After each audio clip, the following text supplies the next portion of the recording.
నా పేరు doctor CL Venkatrao.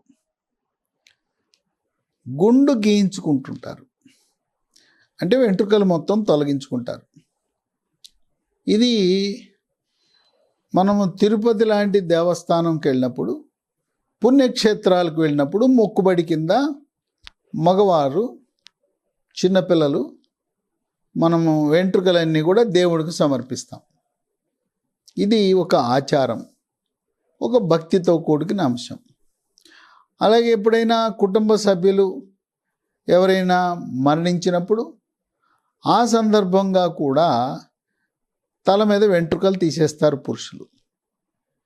ఈ రెండు కాకుండా కొంతమంది హెయిర్ కటింగ్ సెలూన్కి వెళ్ళి, లేదు ఇంటి దగ్గరే మొత్తం వెంట్రుకలు తీసేసుకుంటారు.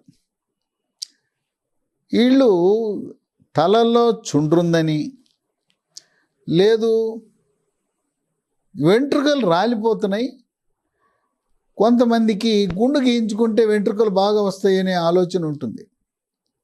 మరి గుండు గీయించుకుంటే వెంట్రుకలు రాలటం ఆగుతాయా, గుండు గీయించుకుంటే వెంట్రుకలు ఎక్కువ వస్తాయా అని ఆలోచిస్తే, మనకు తల మీద, చర్మం మీద అక్కడ ఎన్ని వెంట్రుకల కుదుళ్ళు ఉన్నాయో అవి శాశ్వతం. గుండు గీయించుకున్నంత మాత్రాన కొత్తగా కుదుళ్ళు పెరగవు. ఆ కుదుళ్ళు ఎన్ని ఉన్నాయో అన్నీ ఉపయోగపడతాయి. కనుక గుండు గీయించుకోవటం వల్ల వెంట్రుకలు రాలటం ఆగుతాయా, చుండ్రిపోతుందా అనేది వాస్తవం కాదు. అయితే వేసవి కాలంలో గుండు గీయించుకుంటే హాయిగా ఉంటుంది అని గుండు గీయించుకుంటూ ఉంటారు. అసలు వెంట్రుకలు రాలటానికి వివిధ కారణాలు ఉన్నాయి.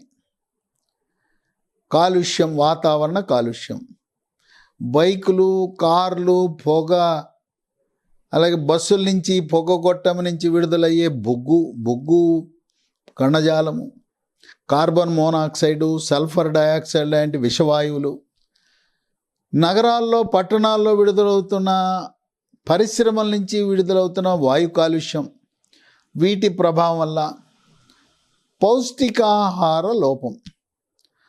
పౌష్టికాహారంలో విటమిన్ B12 లోపం, విటమిన్ D లోపం, ఇనుము ఐరన్ లోపం, జింకు ధాతువు లోపం, ఇవి పౌష్టికాహార లోపంతో పాటు మాంసకృతుల లోపం ఉన్నప్పుడు కూడా వెంట్రుకలు రాలిపోతాయి. ఎందుచేతంటే మాంసకృతులలో ఉండే ప్రోటీనే వెంట్రుక, అంటే కెరటిన్ అనే పదార్థం. ఈ కెరటిన్ అనే వెంట్రుక ఉత్పత్తి కావాలంటే సమృద్ధిగా మాంసకృతులు తీసుకోవాలి. మాంసకృతులు పప్పుల్లో ఉంటాయి. కందిపప్పు, శనగపప్పు, పెసరపప్పు, పాలు, కోడిగుడ్లు, బ్రాయిలర్ చికెను, మటను, చేపలు, రొయ్యల్లో ఉంటాయి. ఈ మాంసకృతులు తక్కువగా తిని, మాంసకృతులు సరిగా తిన్న వాళ్ళకి వెంట్రుకలు రాలిపోయే గుణం ఉంటుంది. ఇవే కాకుండా థైరాయిడ్ గ్రంథి, మెడ ముందు భాగాన సీతాకోక చిలుక ఆకారం ఉండే థైరాయిడ్ సరిగా పనిచేయకపోయినా వెంట్రుకలు రాలిపోతాయి. వెంట్రుకలు రాలటమే కాకుండా పౌష్టికాహార లోపం వల్ల తెల్లగా అయిపోతాయి, నెరిసిపోతాయి వెంట్రుకలు. కొంతమంది వంశపారంపర్యంగా తండ్రిని బట్టి, తాతను బట్టి, మగపిల్లలకు ముఖ్యంగా తల ముందు భాగాన బట్టతల వస్తుంది. ఇదే కాకుండా మానసిక ఒత్తిడి, కుంగుబాటు, ఆందోళన, టెన్షన్ల వల్ల కూడా వెంట్రుకలు ఊడిపోతాయి. నిద్ర లేకపోయినప్పుడు కూడా వెంట్రుకలు ఊడిపోతాయి. రాత్రి 10 గంటలు పడుకుని ఉదయం 6 గంటల వరకు 8 గంటలు పడుకోవాలి. కొన్ని రకాల మందుల వినియోగం, రకరకాలుగా అనవసరంగా యాంటీబయాటిక్లు వాడటం, ప్రతి చిన్న నొప్పికి కూడా పెయిన్ కిల్లర్ ట్యాబ్లెట్ వాడటం, ఈ మందుల వల్ల కూడా వెంట్రుకలు రాలిపోతాయి. ఇంకా హెల్మెట్ పెట్టుకుంటారు. మరి బైక్ నడిపేటప్పుడు హెల్మెట్ పెట్టేటప్పుడు లోపల జిగురుగా ఉంటుంది, చెమట పడుతుంది. హెల్మెట్ పెట్టుకునే వాళ్ళు కనీసం వారానికి 3-4 సార్లు తలంటుకోవాల్సిన అవసరం ఉంటుంది. ఈ టోపీ పెట్టుకుంటారు.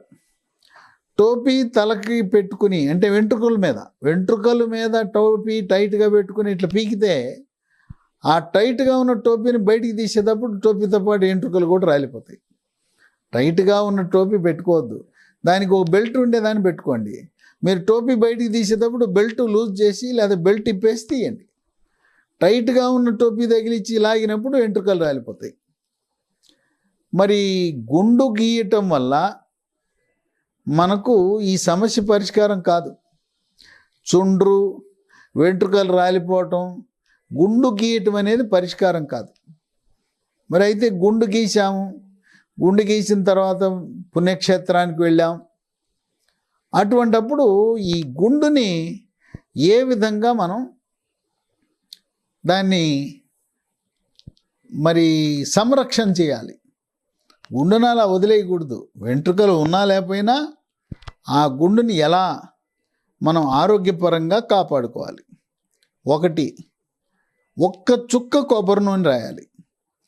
ఆ ఒక్క చుక్క కొబ్బరి నూనె వేయకపోతే తల పొడిగా అయిపోయి దురద వచ్చేస్తుంది, బాగా తీవ్రమైన దురద వస్తుంది.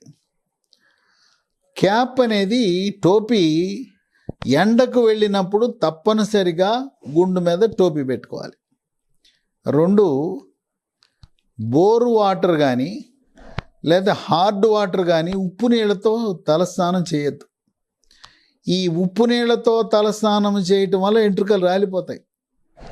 ఇది చాలామందికి తెలవదు.